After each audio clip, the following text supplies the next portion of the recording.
Jesteśmy w Tashkencie, stolicy Uzbekistanu.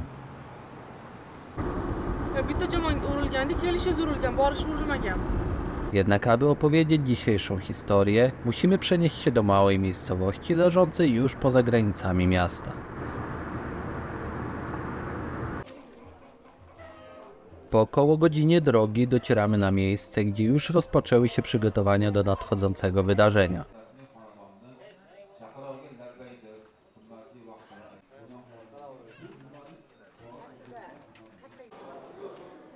Miejscowa dziewczyna ma poślubić chłopaka pochodzącego z odległej Chorezmy, regionu Uzbekistanu leżącego niemal 1000 km dalej na zachód.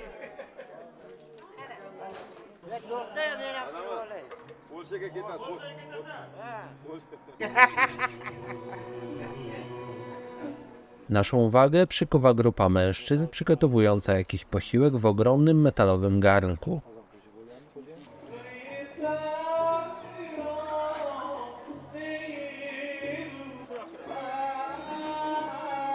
Ten garnek to kazan, a w jego wnętrzu, ociekając baranim tłuszczem, powoli rozgotowuje się ryż, który w połączeniu z rodzynkami, ciecierzycą, marchewką, mięsem oraz przyprawami tworzy tradycyjną w tych stronach potrawę zwaną plow. Cały proces gotowania w lokalnym języku nazywa się kys oshir, a efekt końcowy wygląda oraz smakuje odrobinę inaczej w poszczególnych regionach kraju. Jako że rodzina panny młodej ma swoje korzenie w Namanganie, to też tamtejszą wersję tej potrawy ujrzymy tego dnia na stołach.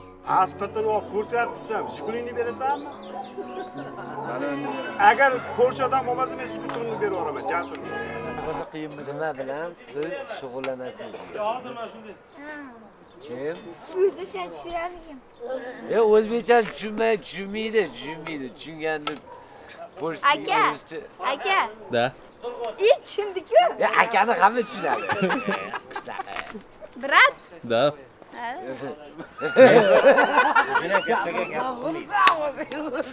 Proces gotowania trwa dalej, a my tymczasem przeniesiemy się do kuchni, gdzie również dzieją się ciekawe rzeczy. Od samego rana kobiety przygotowują sałatki oraz rozkładają na talerzykach drobne przekąski.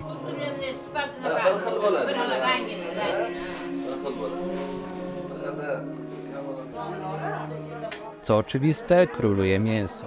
Wołowina, baranina, a także lokalny delikates kazy, czyli kiełbasa z koniny.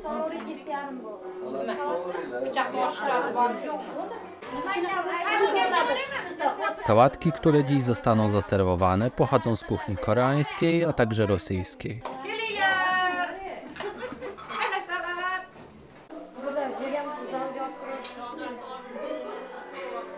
Niezwykle istotnym elementem uzbeckiej kultury jest chleb. Jego również nie może zabraknąć na stole. Przygotowano kilka rodzajów pieczywa z różnych części kraju. Patyry, lepioszki czy buchanki.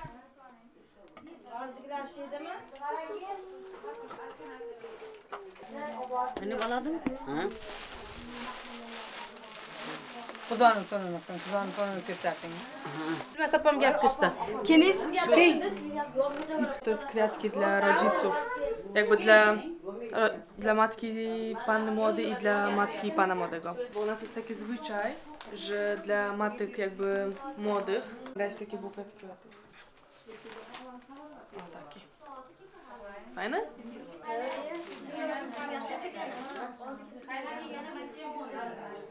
Po zakończeniu kolejnego etapu przygotowań przychodzi pora na wspólną modlitwę.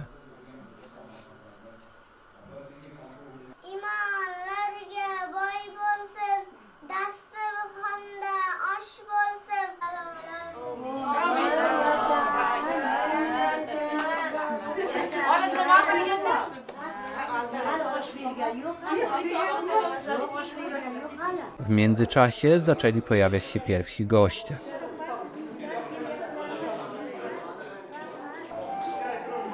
Przez znaczną część wydarzenia kobiety oraz mężczyźni będą przebywać w osobnych, wcześniej wyznaczonych strefach.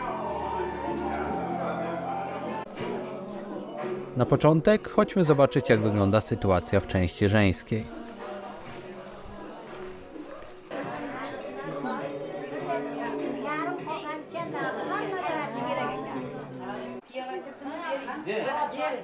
Oczywiście, jeszcze przed rozpoczęciem biesiady należy się pomodlić.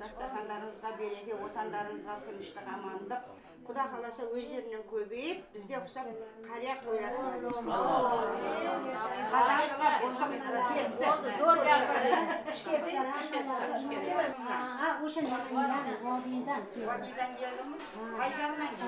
Gospodyni rozkłada chleb w różnych częściach stołu, a następnie jedna osoba go łamie i rozdaje wszystkim mniejsze kawałki.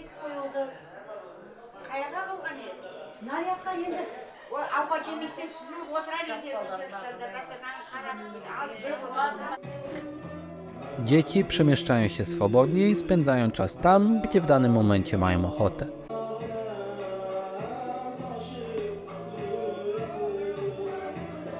Mężczyźni także celebrację tego dnia zaczynają od wspólnej modlitwy.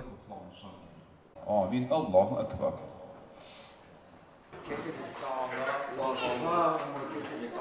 U niektórych możecie zauważyć bardzo ciekawe nakrycia głowy.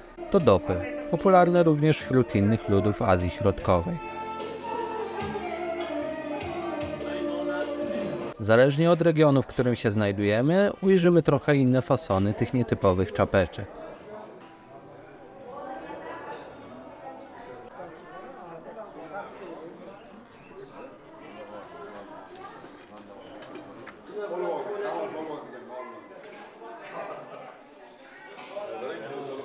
Rozpoczęto krojenie mięsa, a to oznacza, że proces przygotowywania plowu powoli dobiega końca.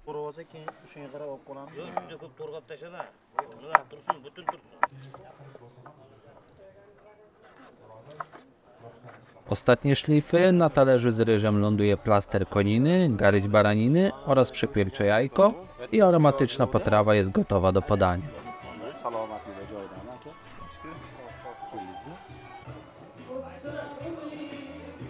Oprócz plowu na stołach wylądują także dzbanki ze świeżo zaparzoną herbatą.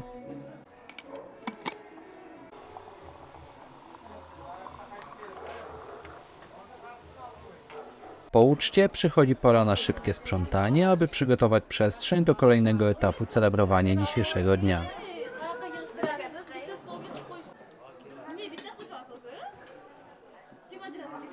Wodzirej intonuje początkowe nuty ulubionych regionalnych hitów, a pierwsze osoby nieśmiało zaczynają tańce.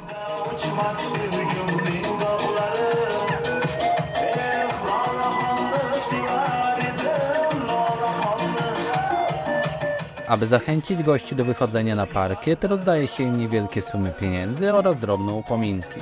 Tym razem będą to kolorowe chusty.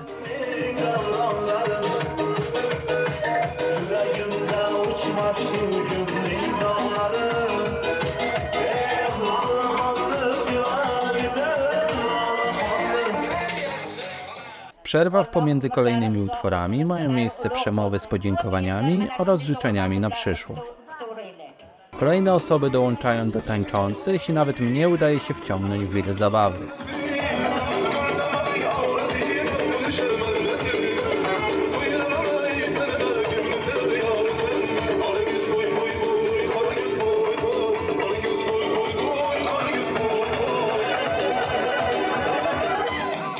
Przez kolejną godzinę goście dają popis swoich umiejętności tanecznych, jednak w pewnym momencie wszystko schodzi na drugi plan, gdyż w końcu przybyła panna młoda.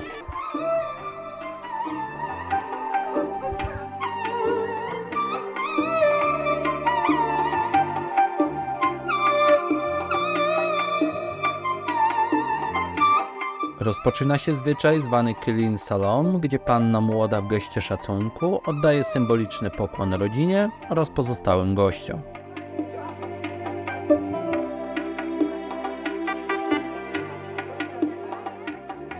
Wiele osób płacze, gdyż wedle tradycji ślub jest równoznaczny z oddaniem młodej dziewczyny pod opiekę męża i jego rodziny, dlatego też w tym momencie następuje swego rodzaju pożegnanie.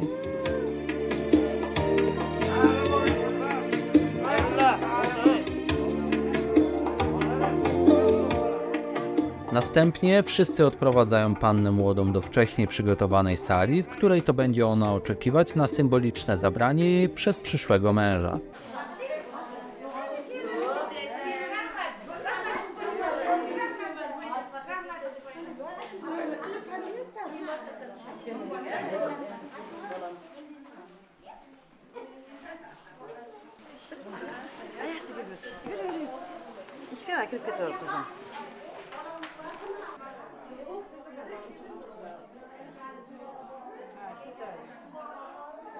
Niedługo później już z daleka słyszymy nadejście orszaku muzyków oraz grupy chłopaków towarzyszących panu młodemu.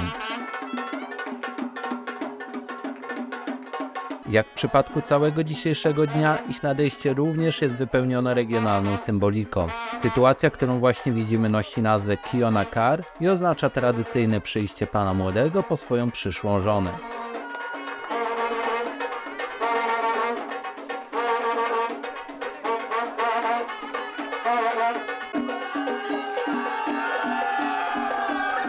Zanim to jednak nastąpi, młodzi mężczyźni udają się do jednego z pomieszczeń na wspólną modlitwę oraz posiłek.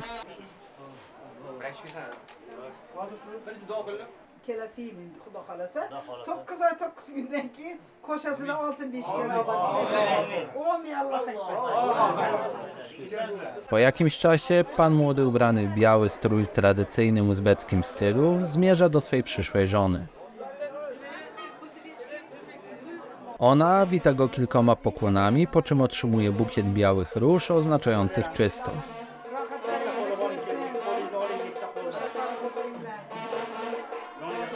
Po krótkiej sesji fotograficznej nowożeńcy opuszczają pomieszczenie, a panna młoda jeszcze raz symbolicznie żegna się ze swoimi bliskimi.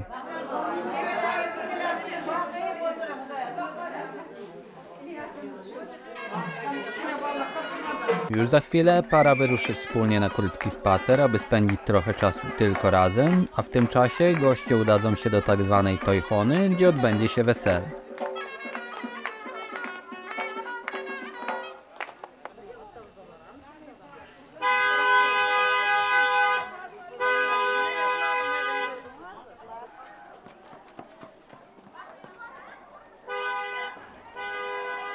Wszystkie kobiety, dzieci i ja, i pan kierowca jedziemy marszrutką dalej, już do restauracji, na wesele, a prawdziwi mężczyźni pojadą samochodami. Dobrze? Powiedziałem? Dobrze. No, zgadza się.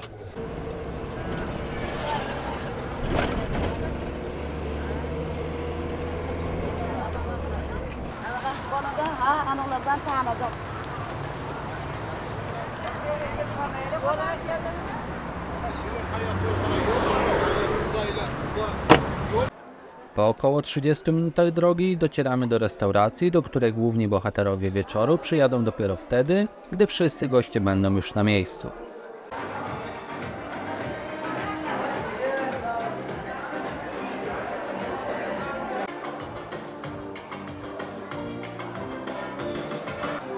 Korzystając z wolnej chwili, możemy szybko zerknąć, co czeka na nas na stole.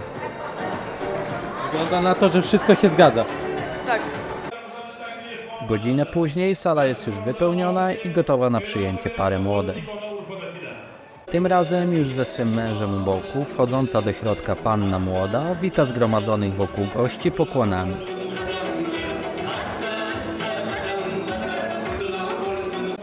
A co potem? Potem to już były tańce, zabawa, wzruszenia oraz celebracja miłości aż do samego rana.